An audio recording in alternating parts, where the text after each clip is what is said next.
ability about it. Szoboszlai to Van Dijk. The delivery is perfect.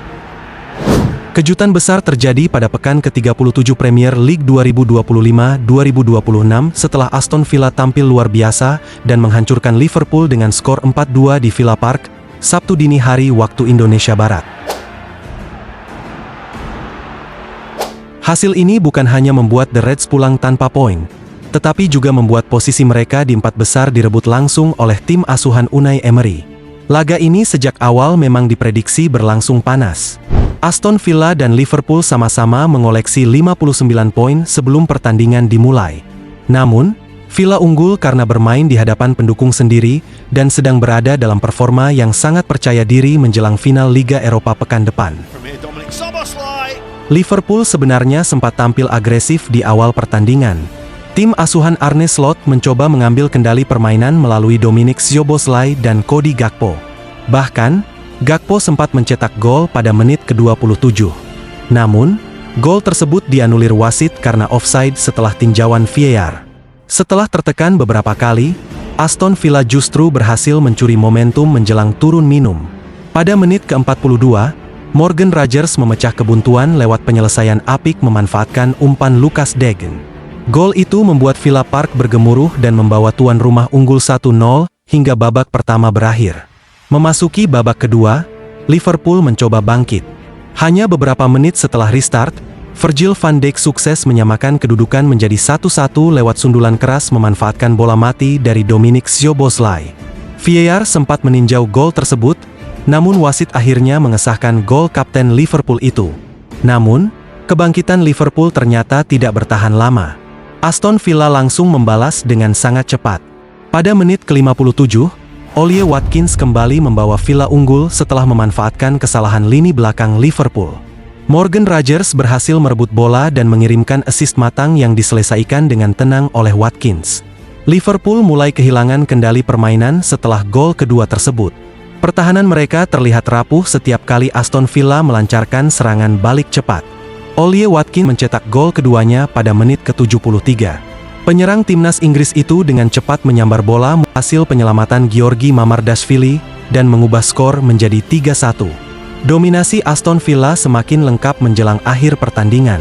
Pada menit ke-89, John ikut mencatatkan namanya di papan skor melalui tembakan melengkung dari luar kotak penalti yang gagal dihentikan kiper Liverpool.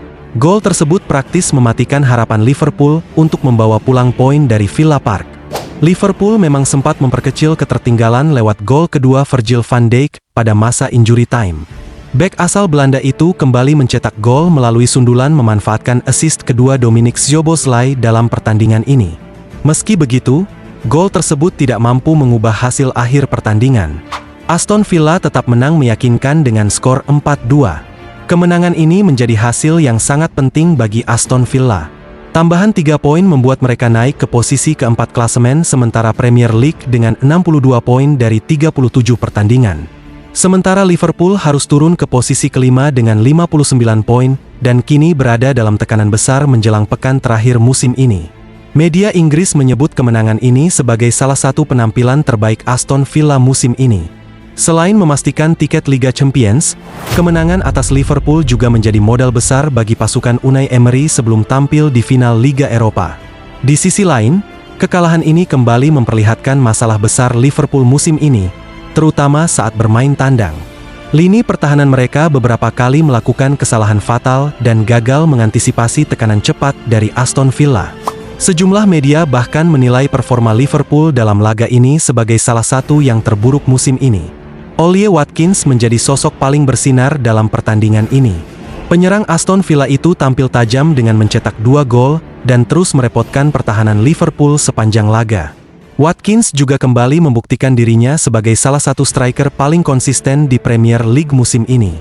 Persaingan menuju tiket Liga Champions pun dipastikan berlangsung sengit hingga pekan terakhir. Liverpool masih memiliki peluang merebut kembali posisi 4 besar jika mampu mengalahkan Brentford di Anfield dan berharap Aston Villa terpeleset saat menghadapi Manchester City. Namun setelah kekalahan telak di Villa Park, tekanan kini sepenuhnya berada di kubu The Reds.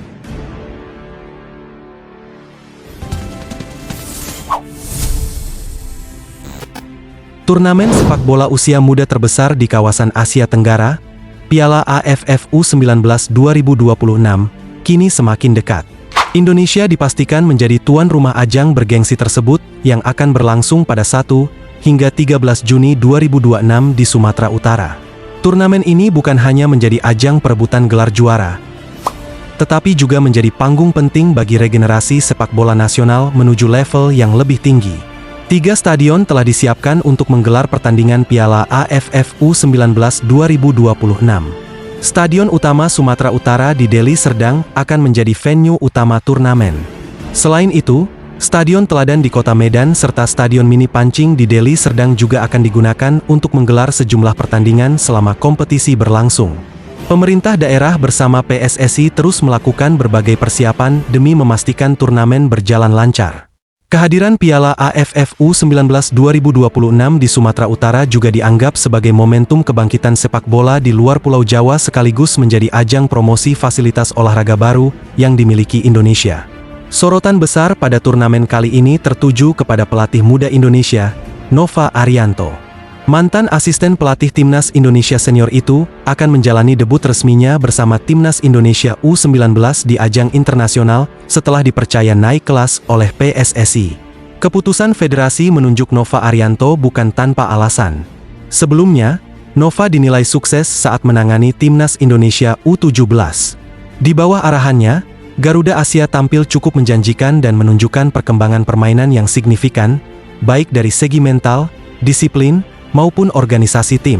Keberhasilan tersebut membuat PSSI memberikan kepercayaan lebih besar kepada Nova untuk memimpin generasi berikutnya di level U19. Tantangan yang dihadapi tentu lebih berat karena persaingan di kelompok usia ini jauh lebih ketat dan menjadi tahap penting menuju level senior. Meski skuad final Timnas Indonesia U19 hingga kini belum diumumkan secara resmi, sejumlah nama diprediksi akan menjadi tulang punggung Garuda Muda pada turnamen nanti. Mayoritas pemain berasal dari ex-skuad Timnas Indonesia U17 yang sebelumnya pernah dilatih langsung oleh Nova Arianto. Beberapa nama yang diperkirakan masuk skuad antara lain Evandra Florasta, Zahabi Gholi, Mateu Baker, hingga Mirza Firtajullah. Para pemain tersebut dianggap memiliki kualitas, pengalaman internasional, dan chemistry yang cukup baik karena sudah lama bermain bersama di kelompok usia sebelumnya. Evandra Florasta menjadi salah satu pemain yang paling mendapat perhatian. Gelandang muda berbakat itu dikenal memiliki visi permainan yang matang serta kemampuan distribusi bola yang baik. Sementara Zahabi Gholi disebut sebagai pemain kreatif yang mampu membuka ruang di lini serang. Di sisi lain, Mateu Baker yang memiliki pengalaman bermain di luar negeri diharapkan mampu memberikan stabilitas di lini belakang. Sedangkan Mirza Firtajullah diprediksi menjadi salah satu opsi penting di lini depan berkat kecepatan dan naluri mencetak gol yang dimilikinya. Nova Arianto sendiri mengaku sudah memahami karakter para pemain yang pernah bekerja sama dengannya di Timnas Indonesia U17. Hal itu dinilai menjadi keuntungan tersendiri karena proses adaptasi permainan bisa berjalan lebih cepat menjelang turnamen dimulai. Meski begitu, Nova memastikan dirinya tidak hanya bergantung pada pemain lama. Ia menegaskan akan membuka peluang bagi semua pemain terbaik, termasuk pemain diaspora yang memiliki potensi memperkuat Timnas Indonesia U19. Menurut Nova, Piala AFF U19 2026 bukan sekadar target juara, tetapi juga menjadi bagian penting dari proses pembentukan tim menuju kompetisi yang lebih besar. Turnamen ini akan dimanfaatkan sebagai sarana evaluasi dan pematangan skuad sebelum menghadapi kualifikasi Piala Asia U20 2026. Untuk Piala AFF U19 2026, saya akan memaksimalkan semua pemain yang kami daftarkan. Karena AFF saya jadikan sebagai sarana uji coba sebagai persiapan kami menuju kualifikasi Piala Asia U20, ujar Nova Arianto. Pernyataan tersebut menunjukkan bahwa fokus utama Timnas Indonesia U19 bukan hanya hasil jangka pendek, tetapi juga pembangunan fondasi tim masa depan. Nova ingin membentuk skuad yang solid, kompetitif, dan siap bersaing di level Asia. Dukungan publik Indonesia dipastikan akan sangat besar untuk Garuda Muda. Bermain sebagai tuan rumah tentu menjadi keuntungan tersendiri karena atmosfer stadion diperkirakan akan dipenuhi supporter merah putih. Piala AFF U19 2026 pun menjadi kesempatan emas bagi generasi muda Indonesia untuk membuktikan kualitas mereka di hadapan publik sendiri. Selain memburu prestasi di Asia Tenggara, turnamen ini juga menjadi langkah awal bagi lahirnya calon-calon pemain masa depan timnas Indonesia senior.